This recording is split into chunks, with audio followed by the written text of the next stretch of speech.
Dia selalu mengikuti urusan rumah tangga saya. Saya menikah sama dia, sudah berarti sudah milik saya. Apapun yang saya lakukan, sudah menjadi tanggung jawab saya, bukan menjadi tanggung jawab ibunya. Tapi bukan begitu caranya lah. Contohnya apa sih, sejauh mana gitu ikut campur sampai Bapak tega melakukan hal seperti itu? Contohnya gini, ibunya mengatakan, kalau pernikahan saya sama dia, hanya karena hartanya dia. Apa betul begitu, Mas Santi? Tidak, salah. Dia terlalu egois dan angkuh. Memikirkan diri dia sendiri. Kalau kamu melihatnya gimana, Roy? Kalau menurut aku dari sisi aku ya, sang Yasa tuh selalu berdalih dan selalu untuk mencari celah untuk itu, karena sebenarnya masukin mamanya dia ke panti jompo dan tidak tahu lagi lokasinya di mana. Kayaknya imagine rasanya kangen kayak gimana. Iya, dipisahin sama... Bener kan gak ada alamat panti jompo ya kan? Itu Tidak kamu ada. tegas, tega-teganya. Saya rasa saya berhadapan dengan entah kamu manusia atau bukan, tapi kau tega sekali memperlakukan orang tua, tiba-tiba masukin panti jompo. Udah gitu panti jomponya nggak dikasih tahu lagi. Ya. Tapi semua kehidupan mertua saya sanggupin. Tidak, saya tidak setuju. Mohon maaf sekali. Di sini saya melihat ada vision di kepala saya bahwa ini berkaitan dengan harta warisan. Betul. Sehingga, iya, Bay, saya curiganya ke arah sana, Bay. Dia memasukkan ibunya ke dalam panti jompo, tapi tidak terlacak. Kemudian dia pelan-pelan masuk untuk warisan sang Yasa ini. Apakah itu betul, Betul. Santi? Iya. Dia cuma menguasain harta saya doang. Selebihnya saya begitu, nanti Pak? ditinggalkan. Betul begitu, Pak, kata Bayu. Ya atau tidak? Tidak. Saya tidak merasa pingin harta warisan. Aku sajalah. Jujur aja udah. Jujur. Terus aja kamu buka semua. Biar tahu semua orang tahu. Biar Jujur, Pak. kebongkar semua. Kamu Pak. cuma nutupin hanya gitu saja. Kalau selama ini mungkin orang tuanya Mbak Santi, ibunya Mbak Santi nggak suka dengan perlakuan Mas Yasa, ya Pak Yasa ke anaknya, ya mungkin beliau melihat bagaimana perlakuannya seenaknya, udah gitu secara ekonomi juga tidak terpenuhi, menikmati harta dari istri, lalu melakukan KDRT lagi. Seperti apa sih kronologi ceritanya? Kalau KDRT itu gara-gara apa? Seperti apa? Gimana Mbak Santi? Ya karena saya nggak kerja. Mhm. Dia kepengen saya kerja. Lalu diapain? Gimana kejadiannya? Dia cuman nih tenaga saya doang.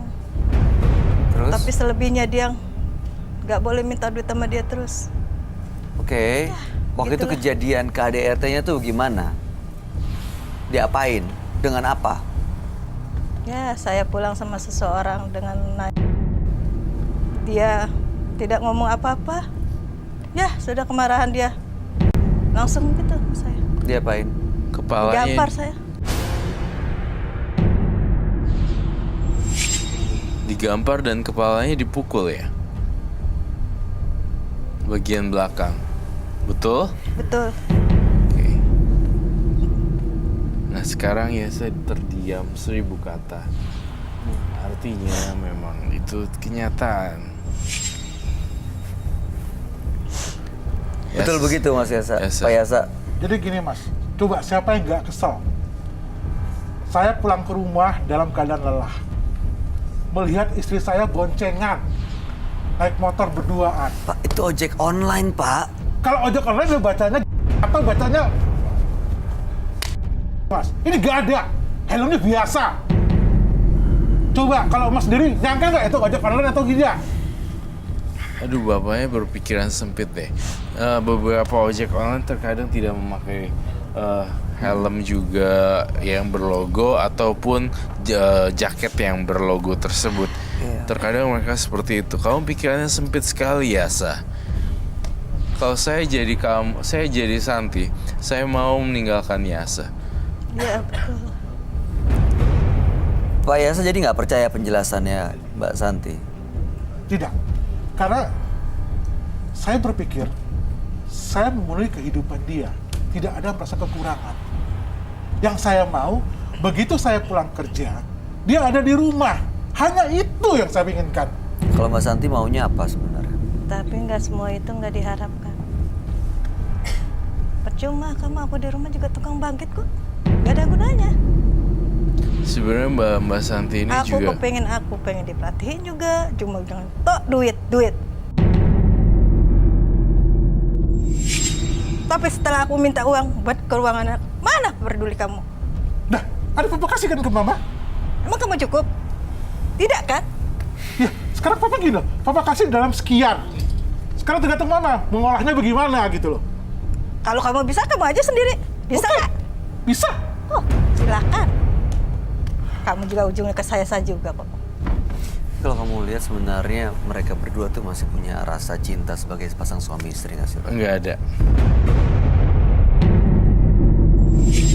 Saya 100% ya, saya harus jujur apa adanya. Tidak ada rasa lagi. Tidak. Mbak Yasa, kamu pernah main perempuan ya? Di daerah kota? Jujur, ada, Mas.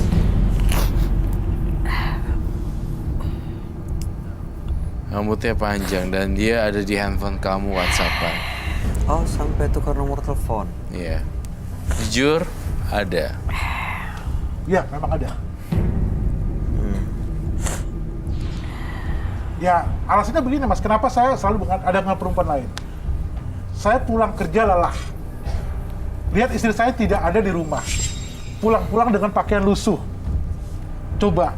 Saya juga pengen lihat istri saya tuh, waktu saya pulang itu sudah cantik lah, bersih, rapi lah. Ini enggak. Bapak Coba. pernah ngomong nggak apa yang Bapak inginkan ke istri? Bapak ngasih uang nggak untuk istrinya dandan? Bapak memenuhi kebutuhan nggak untuk beli baju-baju bagus? Betul. Hmm. Kalau mau berubah sifat, harus berkaca diri lah. Udah pantas belum dia omongin? Tidak Tapi kan? Ibu sendiri bener nggak melakukan apa yang dibilang Pak Yasa? Ya. Memang aku nggak pernah dandan di rumah. Karena Tapi sering apa? pergi keluar rumah. Tidak. Nah, setiap papa pulang kerja nggak pernah ada di rumah. Contohnya nggak usah tergantung jauh-jauh. kamu, Pak. Sekarang. Bisa dibilang, iya jadi durhaka ke orang tua. Iya. Ya aku sudah usaha bertanya sama dia, tapi dia tidak mau kasih jawabannya. Baiklah. Saya ingin melihat memori otaknya, boleh ya?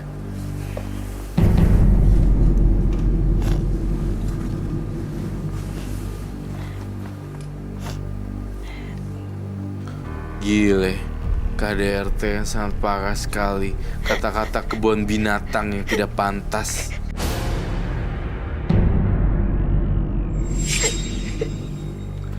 Oh my god, aku lihat satu kejadian. Aduh, saya pusing. Bye. Kenapa, Roy? Kamu pernah keguguran gara-gara KDRT ditendang perutnya ya?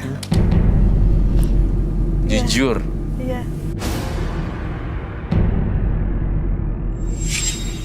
Kapan itu terjadi? Saya lihat di perut kamu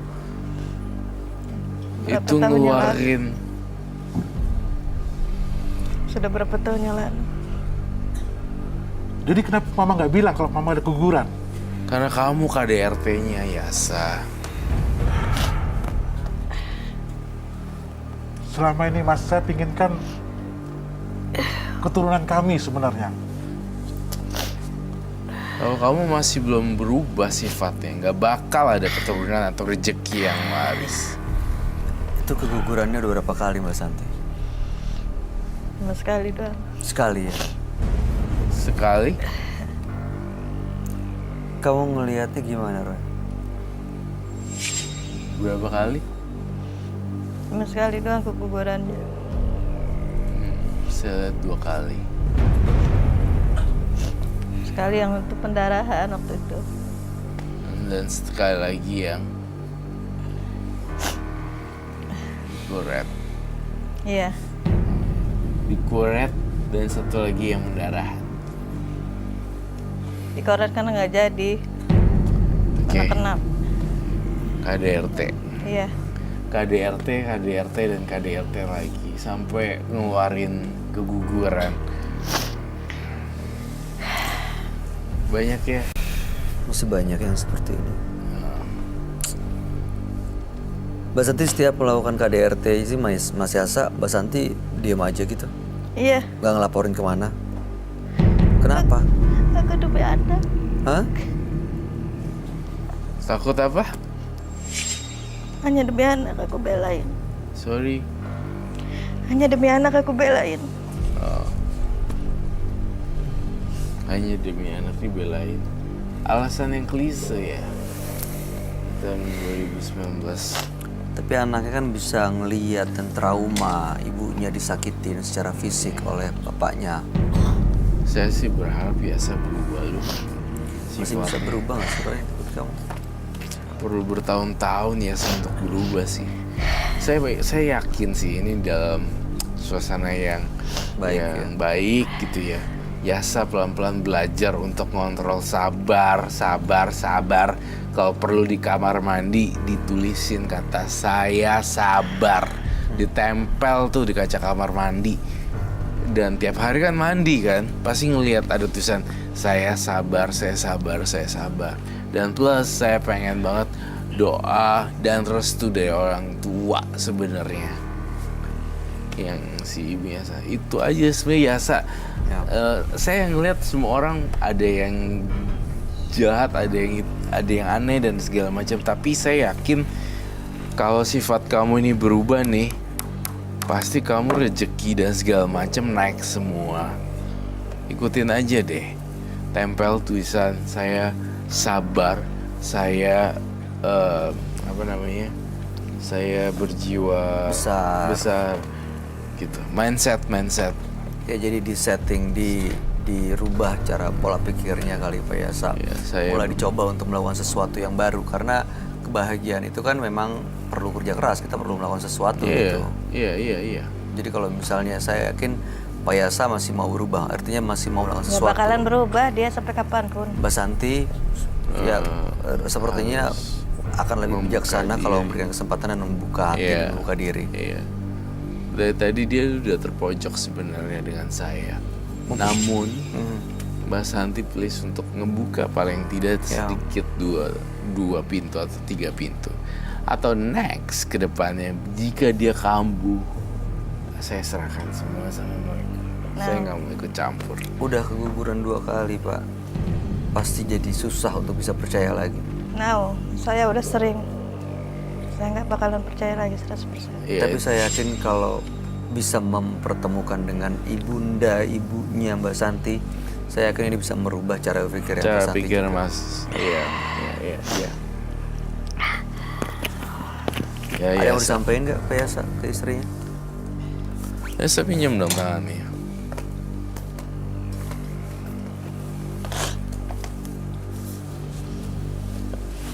Ayo dong, kamu kasih Mbak Santi. kesempatan Mbak Santi. Nah, Iya. Ketika Yasa mengetahui adanya keguguran yang dialami oleh si Santi. Iya, dia baru menyadari bahwa apa yang dilakukan sebenarnya bisa membuat dia kehilangan calon anaknya. Betul sekali. Antara dua, Sofyan atau Santi, Yasa, menurut Mereka kepada orang tua, karena doa dan kasih sayang mereka lah yang justru akan menjadi kekuatan kita dalam melangkah menuju masa depan. Ikuti terus